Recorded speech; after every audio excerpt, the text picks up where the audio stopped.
about that. Mildly embarrassing for four old blokes, former footballers, but something else. I was just texting my sons actually on one of those joint chats because they're all massive Barca fans saying please, and then it happened. It was a magical moment. Barcelona have come back and. For one of the most phenomenal comebacks I think that we've ever seen in any football game anywhere. Well, if you look through that squad of players, they've all achieved some great things with club and country. World Cup winners, Champions League winners multiple times. But I'm sure this game will be up there with one of the best they've ever played in terms of the feeling about turning a result around. Yeah. There's so much that went into this performance in terms of drive, determination, mentality, fitness to press the way they did. I mean, it was just it had a bag of emotions in that game, all different. It was just... That was just in this studio as well. I suppose we have to say as well, I mean, you have to feel a little bit for Paris Saint-Germain, for that to happen to them. You don't. I mean... Yeah, well, I mean... okay, although we didn't look like we did, particularly. You do a little bit because, listen, they were sensational in the first leg of this game, but it's all about Barcelona now. They absolutely suffocated them. For the first 60 minutes, it was non-stop for the PSG players. They were under a barrage of suffocation. Tactical cages around every single player. They were winning the ball back in the 6-yard box, the 18-yard box. It was incredible. They had a little bit of a breather with the goal, with the Cavani goal, but then towards the end it was on again, pressing right from the front. It was incredible to watch. It was around 75 minutes. You felt flat, they've given up. Yeah. They've given up, and I think everybody felt like that, the players and the fans and everyone. But that little spark of life, that Neymar free kick, and then all of a sudden it went again. But you know what as well is Paris Saint-Germain had two chances. They had one-on-ones. Di Maria and Cavani had two one-on-ones to totally end this game. Yep. And they'll be ruining them chances. Yeah, they were. Let's remind ourselves of what happened in the second half. We knew it was 2-0 at half-time. Just after half-time, penalty decision, which there was some confusion for a while. Yeah, but it's a stonewall. This ball from Iniesta is just teasing the fullback. It's just the way he waits. He waits for it. The movement from Neymar and the understanding and then the timing of that all in one. The defender just said, my legs have gone, he's got to go over. A definite penalty. I don't know what the referee's waiting for. He's in a great position. Well, he's going to check, isn't he, with the extra official there. That ball from Iniesta was just... I mean, very few people can play those type of balls. They're seeing a picture, not half a second before, it's like a full second before what it's going to turn out like. Beautiful penalty. Struck sweetly. Yeah, he hit his last one like that, didn't he? He arrowed it into the same corner. It's a bit more in the corner, the last one, but at that power they go in, don't they? And then, of course, 3-0, we're thinking if it gets to 4-0, it could go to extra time, anything could happen, and then I suppose they were always open to a counter-attack. Yeah. And Cavani, lethal again. I think we all expected Paris Saint-Germain to score. Not this way, really, but it was a great run. Bad defending from Rakitic, and Cavani has been doing this all season with an unbelievable finish. And at this moment, you think the game's over. You think the game's dead and buried. This Barcelona team have put everything into the first half of the game, and then all of a sudden this happens and you think it's game over. Do you think Michael is perhaps one of those instinctive strikers? He seems, when he's got a lot of time, he tends to sometimes miss, but on those occasions, bang. That's right. We spoke about him before the game, and he's a player. Rio's mentioned a couple of chances. He's had a one-on-one. He hit the post in the first half, a lovely darting run again, and that again was an instinctive run. So he gets chances every game because of his movement, but he does miss a lot of chances. But as you say, that instinctive, when it comes to you, you don't have time to think about it, and certain strikers score a lot of goals that way. Well, we all thought that was it. We all thought that away goal thing had killed another game, but on this occasion, it certainly hadn't. And along came Neymar, who was superb throughout, wasn't he? With this, he was the best player on the pitch. This guy, I mean, he's the heir to the throne now. When these guys, Ronaldo and Messi, go, that was ridiculous. From where it is on the pitch, he's got no right to even take that on. Every other player really is crossing that ball, and where he's put that, there's no chance for any keeper. He could have had two in there. They're not getting that. But I mean, even after this free kick, you're still thinking there's not going to be enough time for it to happen. I mean, it was a sensational free kick, fair play. But then another penalty. Let's have a look at the decision first and foremost before we see, well, Neymar stepping forward, the man in form, the man in the moment, despite Messi knocking one in earlier. What do you think? It's a great ball over the top, and I think what the defender does is he gives the referee a decision. The contact is minimal. He's clever there, Suarez, isn't he? That's what type of player Suarez is. If you show him one little bit of weakness, he's going to pounce. Yeah. And Neymar instead of Messi on this it was occasion. They do strange. swap it around occasionally. Strange, no, they changed the penalty takers, but both penalties were superb. That one even had even more pressure than Messi's on, but he was never going to miss. The confidence he was showing at that point. Yeah, and then, well, one of the moments I don't think we'll ever forget. We won't, because we've just been embarrassed on television. But it would seem like Neymar really took the game. With 8 minutes to go, he's the one who had the nerve to take this game. Look at, hold on, chop. This is brilliant. And then the beautiful ball with his left foot and the finish. I mean, the finish isn't easy at all, is it? And you question whether it's offside to start with, but we quite clearly saw that it was onside. But most people panic in this situation, don't they? Let's just knock it in because it's the safe Michael, option. I think 99% of players would have played long on the first point. That's what I mean. Not cut on your weak foot and then play a dink. You can't. It's when you say weak, I mean weaker. Weaker, in his situation, weaker. But I think 99% of players just lob that into the box at the first occasion and panic. What they're doing there as well is passing on responsibility as well. Neymar took responsibility, took hold of this game with 8 minutes to go and said, listen, I'm going to do something special each time I get it to actually drag us back into the scenes. Enrique, so much stick they got after that first game. What a comeback. Look at the emotions. Imagine emotions as well as of Emery on the other side of the He doesn't look tired to me. No.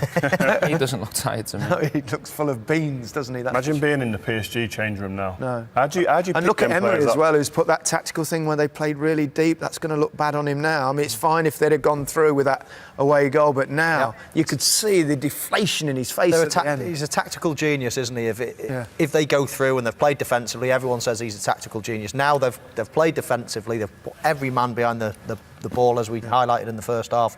And they've still gone out. So now people are going to question, saying, it worked so well in the first leg, why didn't you do it again? The only mistake I would say for me, with hindsight, which is a great thing, is that the way they played in the first game, pressing high, it worked so well. Why go away from that? Do that there. You need a goal. A goal will kill the game. And then I think it's easier to then go back into a block and be defensive. But it's tough, Rio. You've played the new camp. To go and press at the new camp is it's suicidal. I've done that on 2 or 3 occasions in the team block, but how I felt they went wrong over the 90 minutes is they never played long once. No. They kept trying to play out and they kept catching them. They were trying to play in little triangles and it invited the press on and Barcelona suffocated. But it is harder to actually go from a team that's in the block and say, we're going to be expansive again later in the game. They're not used to playing in the block. Yeah. Are they I over think in France? if you're on the front foot, it's easy to say, we get our goal then, or we almost get a goal, we're playing well, go back into a block. It's easier to shift that way than the other way for me. Yeah. I think a lot of the time as well, as Steve just touched on, when you're playing in France and when you virtually beat everybody every single week, there's no need to ever change your tactics. There's no need to sit back. And in the Premier League, every team goes away from home and they're the underdogs against a big team. So you have a little change and similar. Barcelona probably don't. They have one way of playing, but it's whether they would have understood how to play when they're so used week in, week out playing an attacking team in the French league. We can say the best team in the world, and we want to keep going on our dream in the Champions League. Well, for every happy ending in team sport, there's a sad one for the other side, and that was certainly the case tonight for PSG. But in many ways, they got themselves to blame. They had their chances, didn't they, in the second half when it was to put it out of reach of Barcelona. Yeah, and Michael mentioned before Cavani, but he's a great striker. But the easier chances, this isn't easy. This is a great run. This is more instinctive. Yeah. This is a difficult finish. Yeah. But the chance you see in a minute coming up that he has when he's got time to think, you'd like to think that he'd put that ball away and finish the game off. But here he goes here. Do you prefer them, Michael? That's just a dream for a right footer because all you have to do is set it out, don't you, onto the post and it curls in. And almost you need to lift it as well from that angle. Just a tiny little lift because the goalkeeper. This pass. This is Di Maria. Yeah, this was on a couple of occasions when PSG did actually break Barca's press, and that's a magnificent chance. He's got to try and get that off a little bit quicker. He's gone for that old dink. He's quite good at that dink, isn't he? That he looked like he was going for. It just didn't happen for him. Yeah. I mean, this could have a devastating effect on PSG, couldn't it? I mean, just like subconsciously or mentally in all sorts of different ways. It's a devastating defeat. It's a devastating defeat. 3 weeks ago, they put in one of the best European performances you've ever seen against a top Barcelona team. They made them look bang average, but tonight they've got the tactics wrong. Yeah, they've come very close and they've missed big chances, but they'll be going home on that flight tonight absolutely devastated. The other thing is they normally won the league by now in France, haven't they? They're second. They're They're Monaco, behind yeah. Monaco, so all of a sudden, everything going so rosy, it could be a disastrous season for them. But as far as Barcelona is concerned, it just adds to the legend of this team, doesn't it? Yeah, and that's just another chapter of huge brilliance and the way that this team just kind of they looked at each other. You could see the confidence. They spoke about before that we can achieve this. We can get over this line, no matter what the result was beforehand, and they've produced it. Nothing is impossible. I think we should come back to tonight's game, though, because it was an epic game. It is a game that we'll talk about for a long time to come. And it really was extraordinary. And whilst we sort of trying to build things up and say it might happen, we never really thought it would. No, well, we thought part of it had happened. We thought they had the potential to score that many goals, but to score six. it was the way it happened. That late flurry of goals as well. And even during the game, we were talking.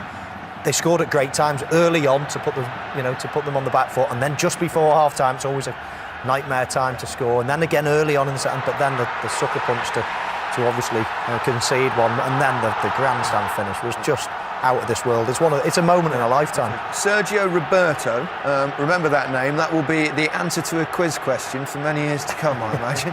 You know what? I don't think I've sweated when I played as much as I have now. I was sweating at that moment. Biggest sweat on ever. I've got to have a shower after. Michael especially, because he was running around the studio. I think everyone outside the Palace would have been exactly the same. In your house tonight, if you're wearing off the couch, you don't love football, you don't love the Champions League. That's the reason why the Champions League is the biggest competition in football. Yeah, it is. I mean, what's the best night of your life in football? Mine's Champions winning League. Comebacks in the Champions League cannot.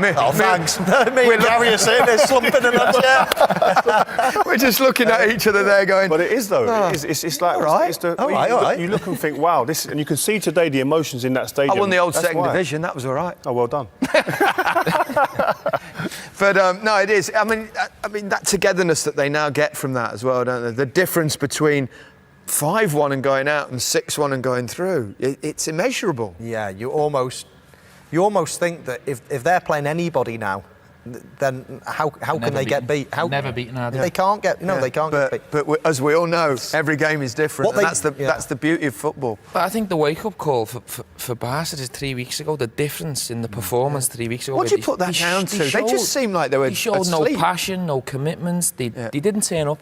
But tonight they were absolutely phenomenal. It's funny how sometimes though you can have that whole lethargic mood if all the players get it, and it's hard to lift it, isn't it? And I think when you're that good, you sometimes it can be look worse. It looks worse, but you think, don't worry, we've still got to play them at home. And even if they'd scored another one of 3, 4, 5 or whatever, they'd still probably fancy themselves because they're that good. So there's always that at the back of the mind as well. And there's we see obviously a little picture of them in the dressing room, and as you can imagine, they're quite happy, Rio. Yeah, I mean, this result. I'm not a fan of selfies in change rooms when there's not a title to be won, but this deserves it. This game deserved that. But I'll tell you, one team that will be looking at this with a bit of concern will be the Real Madrid team. Well, Ramos said as much in an interview, didn't he? He said, I hope Barca don't get through. Yeah, and I bet he did. But they'll be looking at this result and thinking, wow, we are now in for a run-in. OK, well, I've quite enjoyed this evening, gentlemen, Michael, Stephen, Rio, thanks very much for your company.